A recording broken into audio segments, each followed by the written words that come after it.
నాకన్యా వచ్చేసా తెచ్చేసా. నాగేశ్వరం ఊదడం తప్ప ఇంకేమీ తెలియదు నీకు. పొయ్యి ఊదే కర్మ పట్టిందా? అక్కడ ఏంటి అలా రెచ్చిపోతున్నావు? నేను తెమ్మనవి తెచ్చావా లేదా? తెచ్చానండి బాబు. ఇదిగో ముక్క, ఇదిగో చుక్క. సారా నా చేతికిచ్చి నా కాడు తీసుకో. కాళ్ళేంటండి బాబు, మొత్తం అన్ని బిసికేస్తాను. మంగారు మా పెళ్ళి ఎప్పుడు చేస్తారండి? అప్పుడేనా, ముందు నా కోరిక తెచ్చాలి కదా. చెప్పమా, క్షణంలో తీర్చేస్తాను. ఏముంటాయి, పల్లి బుర్రలో ఉన్న రసాన్ని 1 లీటర్ తాగాలని ఉంది. ఏంటి? ఎద్దు కన్ను, దున్నపోతు గుండె, గుర్రం నాలక ఇవన్నీ తీసుకొచ్చి శనికాల మీద వేసి రంగరించి ఉప్పు కారం జల్లి కటకముక్క మాంసం తీసుకొచ్చి దీంట్లో కలిపి ఉడికించి బటన్ అదేంటమ్మా తిమింగలం మాంసం, అదే తిమింగలం పాలతో చేసిన పాయసంతో కలిపి తింటా నా సామి రంగా. బాబు గారు అయ్యా, ఇదేం బాలేదయ్యా. ఏంటని వనిదే? ఈ బుల్లోని మరీ అంత ఏపుతుండే ఏం బాలేదు. ఏంటే ఆయన చూసిన తర్వాత నీ మనసు దిల్కుష్ అయిపోయిందా?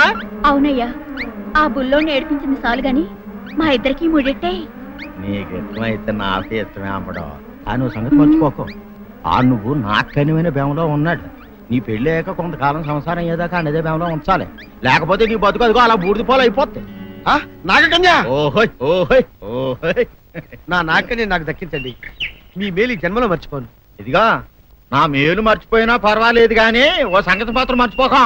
ఏంటండి? నా కూతురు పెళ్ళయ్యాక దానికి కంటమటగానో నీటి చొక్కన కారిందో కాట్లే పెట్టా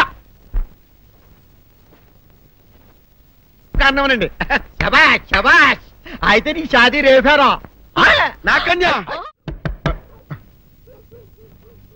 ఎవరో తలుపులు కొడుతున్నారు. ఒకవేళ దొంగలు కాదు కదా? రైట్, వెళ్ళాకరనుకో.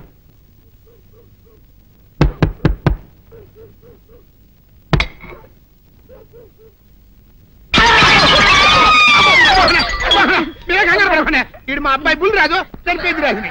మరి ఏమిటి ఇలా వచ్చారు? ఏం లేదండి, పూర్వం చక్రవర్తులు దొంగలు పట్టుకోవడానికి మారు వేసాల్లో తిరిగేవారు కదా. అట్టాగే ఈ ఊరు పేషెంట్ని కదా దొంగలు కాపలా గాయడానికి మారు వేసాల్లో తిరుగుదామని వస్తున్నాం. మీ ఇంటి కేకలని పడ్డాయి. ఏంటా అని తలుపు కొట్టాం. ఇంకా నయం బుర్ర పగిలింది కాదు. అవును, ఏంటి అరుపులు? మీరే చెప్పండి ప్రెసిడెంట్ గారు. మొన్నేమో పిల్లాడి సైకిల్ గాలి తీసేశాడు, ఈ వేళేమో వాడి నోటు పుస్తకాలన్నీ చింపేశాడు. ఏమయ్యా, ఏంటిదే? ఎంత వయసు వచ్చినా కానీ చంటి పెట్టలాగను బుద్ధి లేకపోతే కింద వస్తుంది డాడీ. బుద్ధి బుద్ధి అనాలి. తెలేరా బుద్ధి? ఇదిగో, ఈ నోట్స్ చించేసినందుకు గాను మళ్ళీ ఆ నోట్స్ తిరగరాయాలని నేను నీకు సెట్ చేసేసానయ్యా. కరెక్ట్. అదెలా కుదురుతున్నాయ్యా? నాకు చదవడం తప్ప రాయడం రాదే. ఇది క్లిష్టమైన సమస్య డాడీ. ఏమీ కిలసడమైన పరిస్థితి కాదు. ఆయన చించిన ఎన్ని అంటిస్తాడు, నువ్వు వాటిని చూసి మళ్ళీ నోట్ తిరగరాయి. నోట్ రాయడం నేర్చుకున్నట్టు ఉంటది, ప్రజాసేవ చేసినట్టు ఉంటది. ఇదేం బాగోలేదు డాడీ. తప్పు ఒకరు చేస్తే శిక్ష ఒకరికా? అందుకే నేను అనేది ఇంకొక నాన్నకు పుట్టినా బాగుండేదనే. తప్పు కొద్దు ఇలా సంబంధ వార్తం వస్తుంది. అమ్మా, నాన్న, నాన్న, గౌరీ బయటికి రండి. నా పెళ్ళాన్ని తెచ్చా. ఏంటమ్మా అలా తడిసిన చెక్కలా బిగుసిపోయారు? నేను ఇన్నాళ్ళు చెప్తూ వచ్చానే నా కోసం నాగసుందరం వెతుక్కుంటూ వస్తుందని. ఇదే ఫ్రెష్ గా బేతాళం నుంచి పాతాళం నుంచి వచ్చింది సర్పసుందరి. పెళ్లి చేసుకుని వచ్చా. నమస్కారం అత్తయ్య గారు. అమ్మా అమ్మా, ఇదేవతో నీకు టోపీ వేసిందిరా నాయన. ఏమండి ఏమండి? ఏంటి మిమ్మల్ని అనేది అంటుంది? అంటే నువ్వు నాకు టోపీలా ఉన్నావనన్నమాట, అంటే కిరీటంలా ఉన్నావని అన్నమాట. రామచంద్ర, ఇదేమిటే? అయ్యో, నా కొప్ప మురిగింది. లంగా అయితే మొహమ్మద్ తీసుకుంటావంటే? దించవే. ఇది మా నాగులో కాసారం. పావుగా ఉంటే తోకెత్తి నెత్తి మీద పెట్టుకునేదాన్ని. మనిషిగా మారాను కాబట్టి లంగా అయితాను. నా గ్రహచారం ఇదే ఆచారమే. అవును, పెళ్ళయ్యాక మేము పరాయి మగాడి మొహం చూడకూడదు. చూస్తాయే సీపాడు పరాయి మగాడిని ఎట్టగండి చూసేది. సిగ్గు ఏమి సిగ్గే? నువ్వు లంగా అయితే మొహమ్మద్ వేసుకుంటే అమ్మో నేను చెప్పలేను దేవుడు. సిగ్గులేదా? చూసినట్టు నాకు తెలియదు కదా. నోరు మూసుకొని అమ్మకడ మాడ. నీ లాజిక్ నట్టేట్లో కలవా? నీకు ఈ ఆచారం ఉందని తెలిస్తే ఊళ్ళో వాళ్ళందరూ పొద్దున లేచి నా ఇంటి ముందు నిలబడతారు. నువ్వు వాళ్ళని చూసి లంగా పైకి ఎత్తితే అమ్మో నాన్న నువ్వు వెనక తీసుకుంటూ లోపలికి వెళ్ళు. వెళ్ళాడు దించు. నాగులు, నా కోసం ఈ ఆచారం మార్చుకోలేవా? కట్టం నీకు ఇట్టలేతే చెప్పు, నేను మా నాగలోకానికి వెళ్ళిపోతా. వద్దులే, పరాయి మవాడిని కంటపడకుండా నేనే చూసుకుంటాను. పద లోపలికి.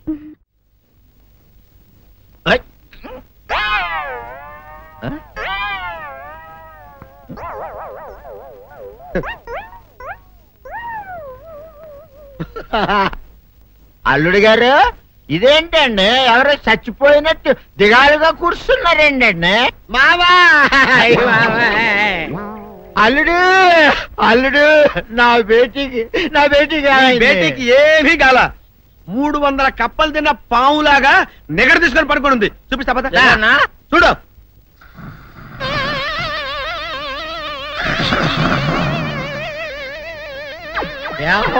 ఏమైంది? పొద్దున్నే 10 కోడిగుడ్లు 10 లీటర్లు పాలు తాగటం, ఎల్లెకలా పడుకోవటం, మధ్యాహ్నం బండి అన్నం తింటాం, ఎల్లెకలా పడుకోవటం, రాత్రి వరకు ఇదే పరిస్థితి. మధ్యలో కర్ర తీసుకుని కొట్టినా లేవదు. మా అమ్మ ఇంటి పని చేయదు, నా ఒంటి పని చేయదు. దీంతో చస్తానంతే. ఓహో అంతే కదా, అర్థమైపోయింది, సమజైపోయింది అల్లుడు. నీ కష్టాన్ని సిటీలో తీర్చేస్తా. ఆమె ఉందా? గోల్డ్ ఎంత ఉంది? 3 సుక్కలు చాలు.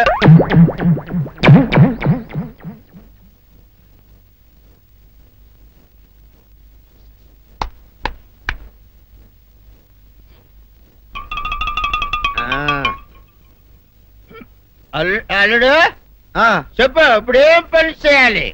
ఉదయం లేవగానే ఇల్లు వాకిలి చిమ్మి రంగవల్లులు దిద్దటం, ఇంట్లో వాళ్ళ బట్టలన్నీ ఉతకటం, వంట వార్పు చేయడం. అంతేనా? అంతే మామ, నీ మీసమదొట్టు. వెంకట సుబ్బమ్మ ఉఠో,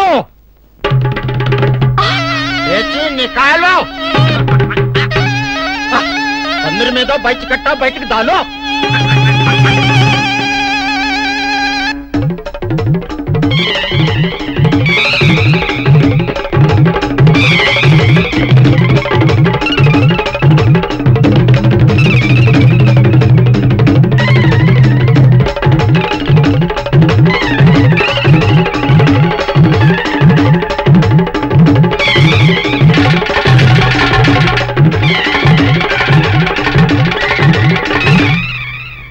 అచ్చా అచ్చా, ఇప్పుడు బయటనా?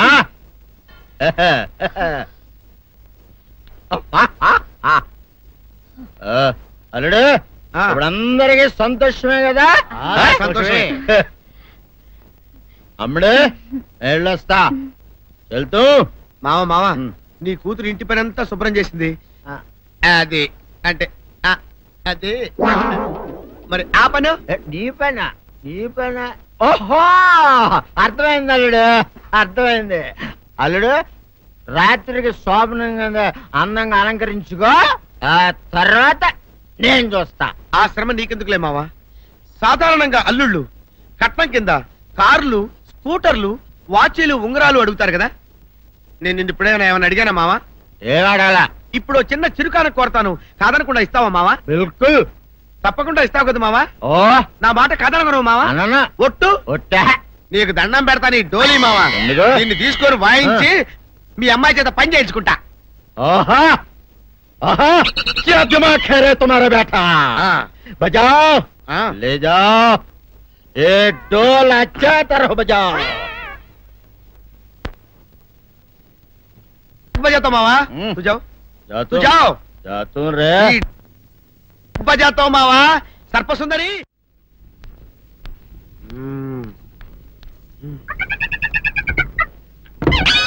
నాగు ఏంటి నన్ను గదిలేటి తాళేసావు? ఏం చేయమంటావు? నువ్వు ఇంట్లో నుంచి బయటకు వచ్చావు అనుకో, ఎవరో పరాయి పురుషులు కనపడతారు, వాడిని చూసి నువ్వు రెచ్చిపోయి లంగా మొహాన్ని వేసుకుంటావు, అందుకే వేశా.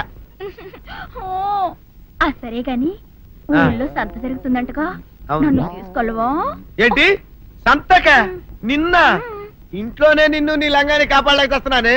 సంతలో కొన్ని వేల మంది పరాయి పురుషులు ఉంటారు, వాళ్ళందరినీ చూసి అన్ని వేల సార్లు నువ్వు లంగా తీసి మొహాన్ని వేసుకున్నావు అనుకో, నా బతుకు సంత అయిపోద్ది.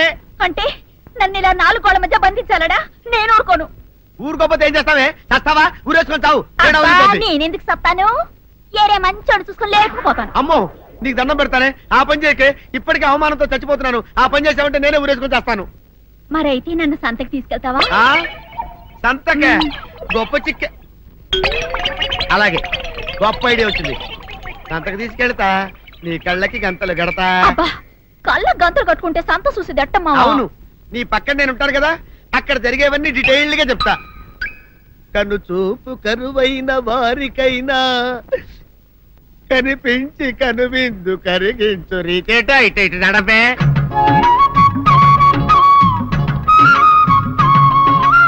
ఏంటండి మీ ఆవిడ హల్లకం హోతాచారు? ఏం చేయమంటావు నాయన? సంతలో ఇంతమందికి కళ్ళ గంటలు కట్టలేను కదా. అసలు హొద్దెన్ను హట్టాలన్నీ ఇప్పుడు చెబితే దడుచుకొని చేస్తావు గాని తీరికి దొరికినప్పుడు ఇంటికి రా, డీటెయిల్డ్ గా చెప్తా. వంతలుగా హమ్మంతాలా ఇక హోల్ తెచ్చుకోమంటాలా? ఓర నీ అబ్బ.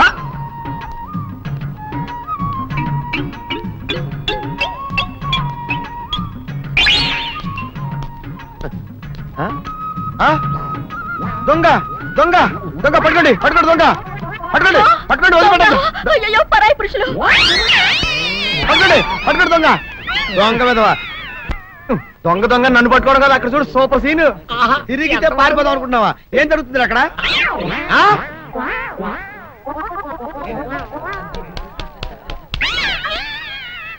నిజమే పదండి మా పదండి అనండి. నీతో లాభం లేదే. నీకున్న లంగాలు చీరలని తగలబెట్టించేసి నీ చేత జీన్ ప్యాంట్ వేస్తే కానీ నాకు మనశ్శాంతి ఉండదు. అదా అదా అదా అదవే. డాడీ ఏంట్రా ఇది విషయం, ఇది కిరసనాయలు, ఇది తాడు. అర్జెంట్ గా చచ్చిపోవాలంటే ఈ మూడిట్లో ఏది బెటర్ చెప్పు డాడీ. ఈ ఇసం తాగి ఈ కిరసనాయలు మీద వేసుకుని ఈ తాడు ఊరేసుకుని అగ్గిపూల లపక్కన వెలిగించుకున్నారనుకో టపక్కన ఎగిరిపోతారా. అవును, ఎంతకీ ఈ ఏర్పాట్లన్నీ ఎవరి సాగు కోసమో? నేనే ఆత్మహత్య చేసుకుందాం అనుకుంటున్నాను. నా బావి పేసినంట నువ్వు బతికొండంగానే నీ ముఖం పగలు చూస్తే రేత్రి కల్లోకి వస్తుంది. అట్టానికి నువ్వు సచ్చి దెయ్యమయ్యావనుకో దెయ్యాలు కూడా బెదిరి సస్తాయి. నువ్వు సచ్చకరా చచ్చుతా సచ్చకరా. నేను చచ్చుతా. అయినా అంత అర్జెంట్ గా సచ్చాల్సిన కారణం నీకేంట్రా ఇప్పుడు? ఎందుక నేను పిల్లని లవ్ చేశా. ఆ పిల్లను నేను పెళ్లి చేసుకుంటానంటే నువ్వు నో అంటావు. నేను నీ మాట వినను అంటే ఆ ఆస్తి కవర్ ఎవరికైనా ఇచ్చేస్తాను అంటావు. నువ్వు ఇచ్చేసే ఆస్తి కవర్ కంటే నేను ఇచ్చేసిన మనసే నాకు ముఖ్యం. అందుకే నేను చచ్చుతా. అదే విషయం. ఓరు నా బొగ్గుకొండ, నువ్వు ప్రెసిడెంట్ అవడం నాకు కావాలి గాని పేడెత్తుకునే అమ్మాయిని తీసుకొచ్చి నానా నేను దీన్ని ప్రేమించాను అని చెప్పు, నేను చేయకపోతాను. అవును, ఇంతకీ ఎవరమ్మాయి? ఒకటే అట్లా సిగ్గుపడబాకరా, చాలా సండాలంగా ఉంది. ఎవరో చెప్పు. అది అది జానకమ్మ. ఏంటి జానకమ్మ? అమ్మా నీ గని పిచ్చిగా నెక్కిందంట్రా. నా వయసావిని నువ్వు ప్రేమించటమేట్రా? జానకమ్మ కాదు డాడీ, ఆవిడ మనవరాలు సౌందర్యను ఆవిడ మనవరాలా? నా ఎదుకున్నా నా బొగ్గుకొండ కదే. రే జానకమ్మ గారితో ఇయ్యమందడం అంటే నేను మాత్రం కాదంటనే చెప్పు. వెంటనే వెళ్ళి వాళ్ళతో మాట్లాడి ఆ ముఖరథం పెట్టించుకొస్తా. అబ్బా కింద ఒత్తులు తీసేసి ప్రాణాలు తీసేస్తున్నావు డాడీ. ముఖరథం కాదు డాడీ, ముహూర్తము. ముహూర్తము అదేలా ముఖరథము, అదే పెట్టించుకొస్తా. డాడీ నేను ఇంకో డాడీ కాకుండా నీకే పుట్టినందుకు నాకు పిచ్చి హ్యాపీగా ఉంది డాడీ. ఆనందమానందమాయనే ఈ అందగాడు పెళ్లి కొడుకాయనే. తాతబ్బాయి గారు, ఈ శుభ సమయంలో మీకు విషయం చెప్పాలండి. మా బుల్లిరాజు గారు పుట్టినప్పుడు నా గురించి డాడీ చెప్పు చెప్పు చెప్పు. మా బుల్లిరాజు గారు పుట్టినప్పుడు మా ఆవిడికి పురుడు పోసిన మంత్రసాని నేను చూసి పుట్టింది పంది పిల్లేమో అనుకుని అని అడిచి ముడిచిపోయిందండి. డాడీ ఇప్పుడు ఎవరినెందుకు? ఊరుకోవా, మన జీవితాల్లో గొప్ప ఈ చిత్రాలు జరిగినప్పుడు 10 మందికి చెప్పుకోవాలా. ఇప్పుడు మంత్రసాని మూర్చిపోయింది కదండి. ఇకపోతే మా ఆవిడ ఎట్టండి సేపుల్లే నా కొడుకుని కన్నానని బెంగపడి పురిటి స్థానం అవ్వకముందే చచ్చిపోయిందండి. డాడీ నేను నీ కడుపున పుట్టపట్ట కదా నాకు ఈ ఫేస్ వచ్చింది. నేను ఇంకొక నాన్నకు పుట్టిన అందంగా నన్ను పుట్టుండేవాడిని. ఇక చూడు, కాకి పిల్ల కాకి ముద్దురా. నీ మొహం ఎప్పుడు నాకు ముద్దొత్తనే ఉంటుందిరా కన్నా. ఇకపోతే మా ఆవిడ చచ్చిపోయింది కదండి. ఈయన్ని ఎత్తుకోవడానికి వచ్చిన పని పిల్లలండి. ఈయన చూసి దడుచుకుని పరుగో పారిపోయేవారండి. అసలు ఈడికి ఈ జన్మలో పెళ్ళవుద్దా అని నేను ఈ ఆడవని రోజు లేదనుకోండి. అట్లాంటిది మా బుల్లిరాజు గారికి మీ అమ్మాయితో పెళ్లి కుదరటం నిజంగా మా అదృష్టం కదండి. ఎంత మాట, మీలాంటి వారితో వీయమంతరం మా అదృష్టం. అలాగే అంత మాట్లాడతారు. పొంతులు గారు మొకరథం పెట్టేయండి. అయ్యా ఈనాటికి సరిగ్గా 4వ రోజుకు ఓ మంచి దివ్యమైన ముహూర్తం ఉంది. అయితే అదే కాయ చేసేయండి. ఏంటి డాడీ? అట్లాగే